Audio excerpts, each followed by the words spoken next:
Jamaica in the 1970s. Picture it, sun-drenched beaches, reggae rhythms, and a socialist government. That's right, folks.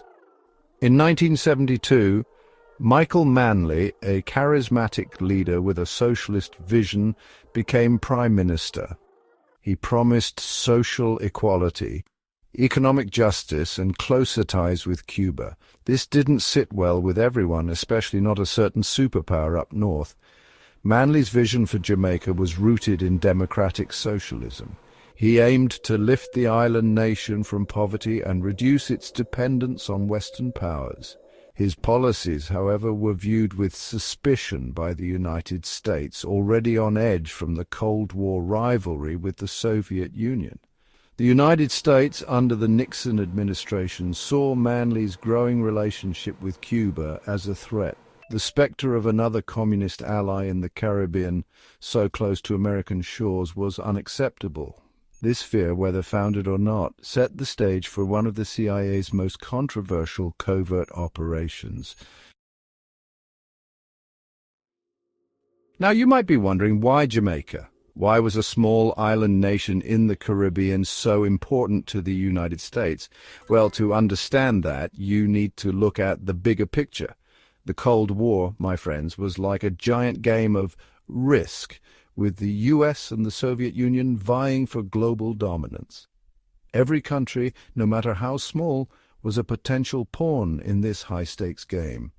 And Jamaica, strategically located in the Caribbean basin, held a surprising amount of value. Control of the Caribbean meant control of vital shipping lanes and access to resources. From the US perspective, allowing a socialist government with ties to Cuba to flourish in Jamaica was simply not an option.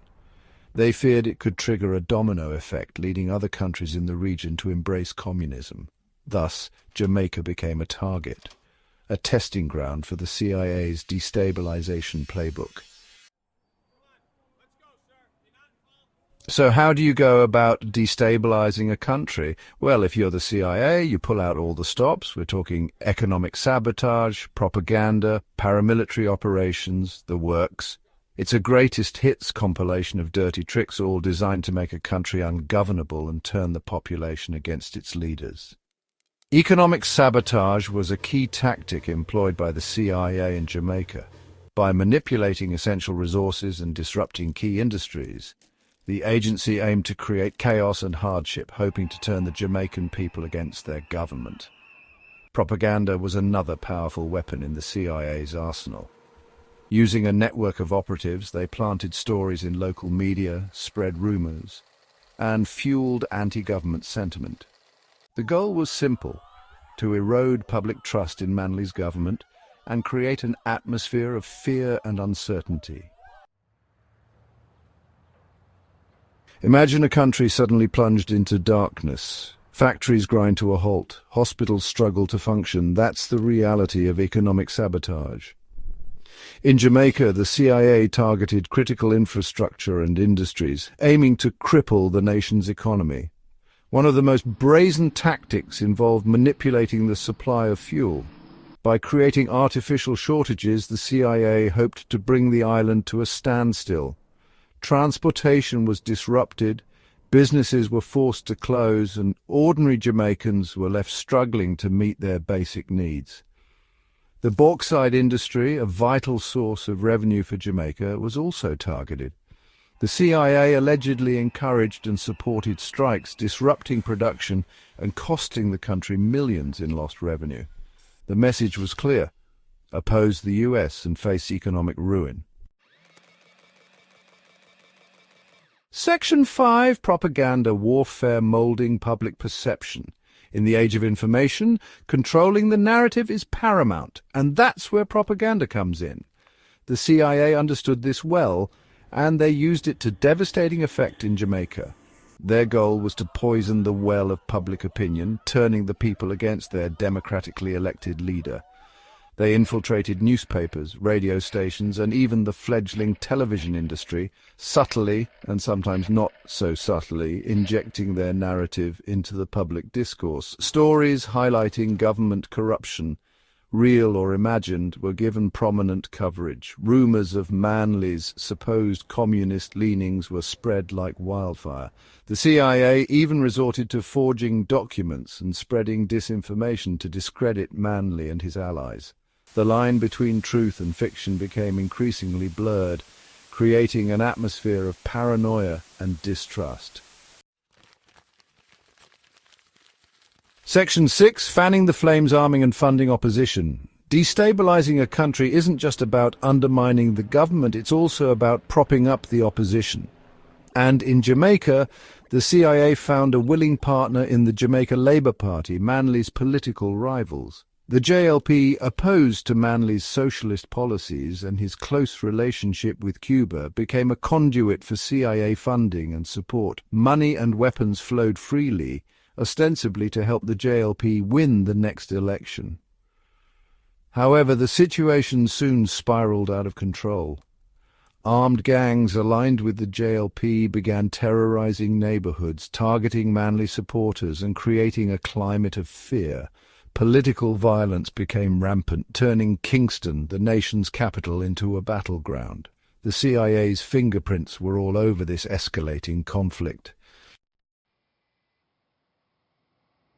Section 7. Scars of Intervention, Jamaica's Turbulent Decade.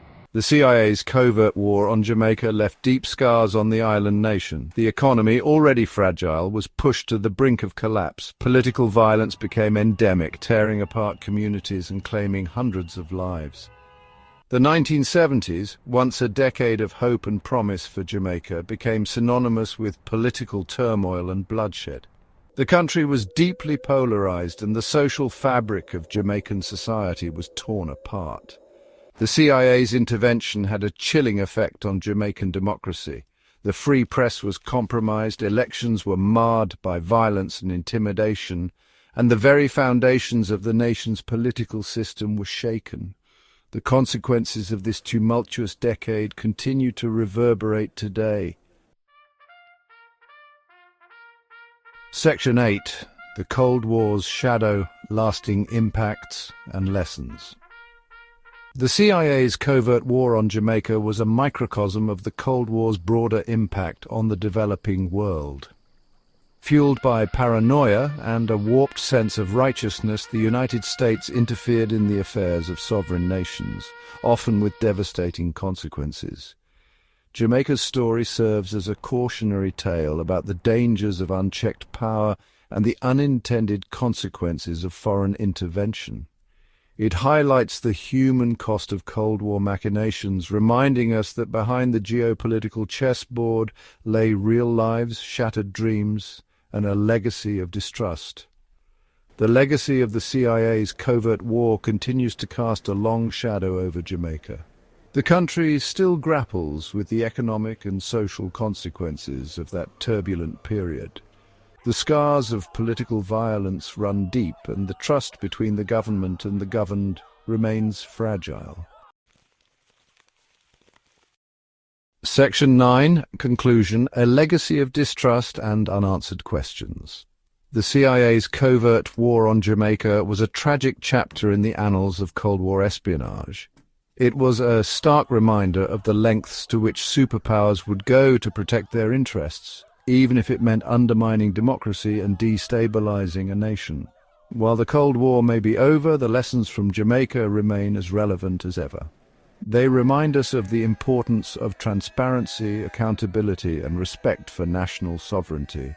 They urge us to question narratives, challenge authority, and demand better from our leaders. And as for Jamaica, the island nation continues to heal, its vibrant culture and resilient people offering hope for a brighter future. Yet the ghosts of the past linger, a reminder of a time when a tropical paradise became a pawn in a global power struggle.